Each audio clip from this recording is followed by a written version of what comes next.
An Allosaurus stalks the herd through the Jurassic ferns, calculating a strike. But it has underestimated the physics of its prey.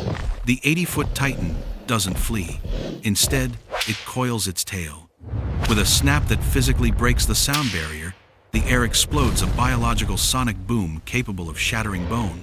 This isn't just a tail, it is a weapon. This is not a monster. This was a living animal, fighting for survival. In this dossier, we will move beyond the bones to resurrect its world. This is Diplodocus, the living dossier. Let's journey back to a world where the past is reborn.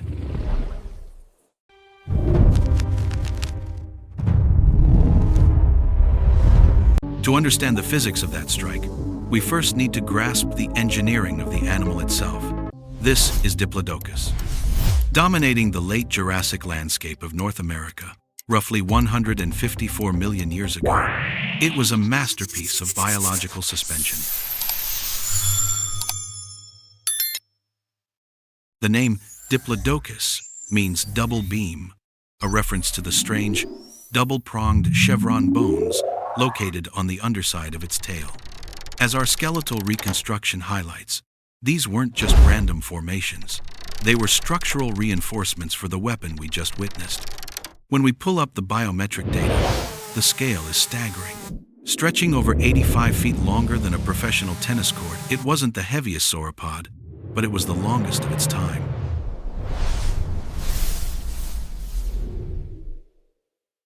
While heavier cousins like Brachiosaurus built upwards, Diplodocus was built for horizontal reach, a living suspension bridge of flesh and bone designed to dominate the plains. To understand how this animal lived, we have to erase the modern world and reconstruct its arena. Imagine standing in what is now Colorado or Wyoming 154 million years ago. You aren't standing in a lush, tropical rainforest, as movies often depict. This is the Morrison Formation, the Serengeti of the Jurassic. It is a world of extremes. We are looking at a vast, semi-arid floodplain, governed by harsh, wet, and dry seasons. The air is warm, thick with the scent of pine and decay. As we pan across the horizon, we don't see grass. It hasn't evolved yet. Instead, the ground is carpeted in ferns and tough, fibrous horsetails, while towering conifers and ginkgo trees puncture the skyline. But the Diplodocus is not alone in this landscape. The Morrison is a crowded ecosystem, a biological pressure cooker. Look at the layering of this world. It's a masterclass in niche partitioning. While the armored Stegosaurus mows down the low-lying bush and the towering Brachiosaurus strips the canopy tops, the Diplodocus dominates the middle ground. They are sweeping the ferns and lower branches, stripping entire trees bare in minutes. However, this abundance comes with a shadow. This is also the hunting ground of the Allosaurus. In this open terrain, there is nowhere to hide. A herd of Diplodocus cannot rely on camouflage.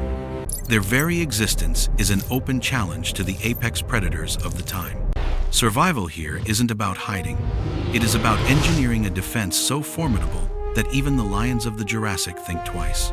If the ecosystem was the battlefield, the Diplodocus was built as a siege engine, and its primary armament was a feat of bioengineering that defies belief. To understand how this gentle giant survived, we must dissect the mechanics of its tail. This wasn't merely a counterweight for its long neck, it was a high-velocity precision instrument. As we strip away the skin in this digital model, look at the skeletal structure. The tail is composed of over 80 vertebrae, twice as many as some earlier sauropods. But the magic lies in the transition. At the base, the vertebrae are massive, anchored by powerful muscles, capable of generating immense torque. But as we move down the length, the bones change. They rapidly taper, shrinking until the final few feet of the tail are made of slender, rod-like cylinders weighing less than a pound each. This specific tapering creates a bullwhip effect.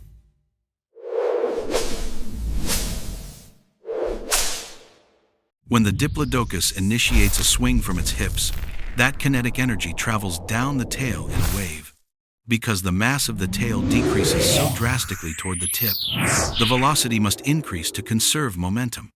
By the time that energy wave reaches the tip, the speed is astronomical. Paleontological computer models suggest that the tip of a Diplodocus tail could accelerate to speeds exceeding 750 miles per hour. That is not a figure of speech. That is the speed of sound.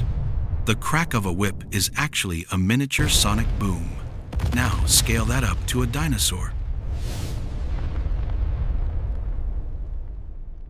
A Diplodocus cracking its tail wouldn't just be loud. It would be deafening. A thunderclap measuring over 120 decibels. Louder than a chainsaw or a jet engine at takeoff. This explains the creature's lack of heavy armor or spikes. It didn't need them.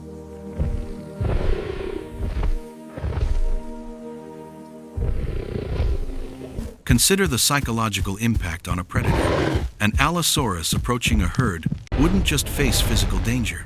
It would be met with a barrage of sonic explosions. The noise alone could disorient a predator, disrupt an attack, or communicate a warning to the herd across miles of dense forest. Furthermore, let's look closer at the underside of the tail vertebrae. Here lies the feature that gave Diplodocus its name. The double beam chevrons. These strange, skid-like bones protected the blood vessels during these violent swings, and when the heavy tail rested on the ground. Every inch of this animal, from the muscle attachments at the hips to the fused rods at the tail tip, was optimized for this singular supersonic defense. It was a biological noise cannon, engineered to keep the Jurassic's deadliest hunters at bay. Fueling a biological machine of this magnitude requires an industrial-scale intake of energy. Yet, when we examine the skull of a Diplodocus, we find a paradox. The head is absurdly small, no larger than that of a horse, and the jaws are weak, unlike the razor-sharp serrations of a T-Rex or the grinding batteries of a Triceratops. Diplodocus teeth are simple, peg-like pencils, restricted to the very front of the mouth. They were useless for chewing. Instead, these animals acted as biological garden rakes. They would clamp onto a branch and pull back, stripping mouthfuls of needles and leaves in a single motion. But this creates a problem. How do you digest half a ton of tough, fibrous vegetation without chewing it? The answer lies deep within the ribcage. Gastroliths. We have found polished, rounded stones in the gut regions of these fossilized giants. Since they couldn't grind food in their mouths, they swallowed rocks.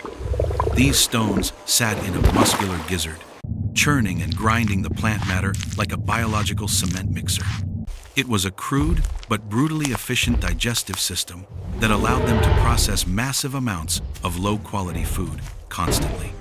This constant need to feed, however, made them vulnerable. With their heads buried in the canopy, their vision was obscured.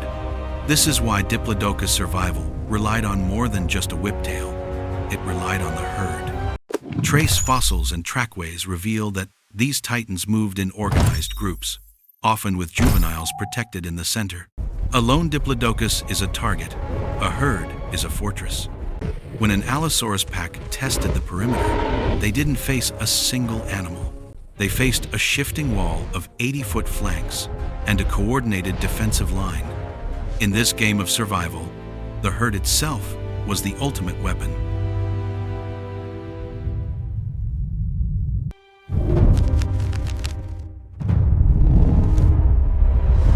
For decades, our understanding of Diplodocus was fundamentally broken. If you look at vintage paleo art from the 20th century, you see a sluggish beast wallowing in deep swamps, using water to support its massive weight. We even thought its nostrils were on top of its head to act as a snorkel. Physics, however, tells a different story. If a Diplodocus submerged its body in deep water, the immense hydrostatic pressure on its chest would have made it impossible to breathe. Its lungs would have collapsed.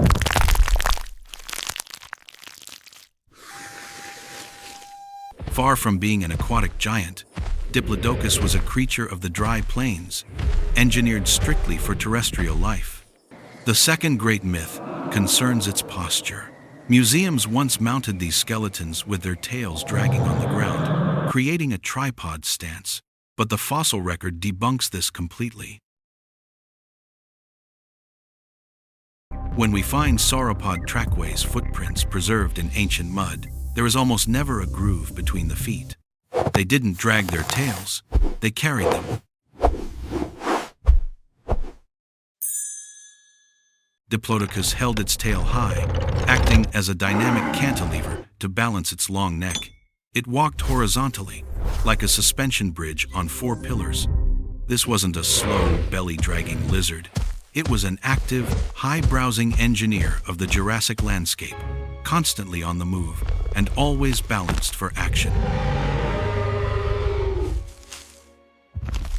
Ultimately, Diplodocus stands as one of the greatest feats of biological engineering the world has ever seen. It was not the heaviest titan, nor the tallest, but it was perhaps the most perfectly balanced. It was a living suspension bridge that walked the earth, a master of leverage that turned a simple tail into a sonic weapon capable of holding off the deadliest predators in history. It reminds us that in the relentless arms race of evolution, raw power often bows to precision physics. What feature of the Diplodocus impresses you the most? Was it the sonic boom tail defense, or the sheer scale of its suspension bridge design? Comment below with the dinosaur you want us to create a dossier for next. And don't forget to like and subscribe to join our journey back to the